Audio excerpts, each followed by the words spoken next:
প্রাণীজ সম্পদ বাংলাদেশের যে জেলায় গোচারণভূমি রয়েছে সিরাজগঞ্জ ও পাবনা জেলায়। যমুনাপাড়ি ছাগলের অপর নাম রাম ছাগল। যে জাতের ছাগল বাংলাদেশে বেশি পাওয়া যায়? ব্ল্যাক বেঙ্গল ছাগল। বাংলাদেশের মহিষ প্রজনন কেন্দ্র অবস্থিত বাগেরহাটে। বাংলাদেশের হরিণ প্রজনন কেন্দ্র অবস্থিত ডুলাহাজারা, কক্সবাজারে। প্রাণীজ আমিষের প্রধান উৎস হল মাছ। বাংলাদেশের কেন্দ্রীয় গো প্রজনন কেন্দ্র অবস্থিত সাভার, ঢাকা। বাংলাদেশের জাতীয় পশু রয়্যাল বেঙ্গল টাইগার। গবাদি পশুতে ভ্রূণ বদল করা হয় 5 মে 1995 সালে।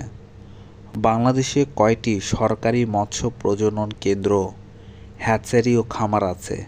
86টি। বাংলাদেশের স্বাদু পানিতে মাছের প্রজাতির সংখ্যা কত? 270টি।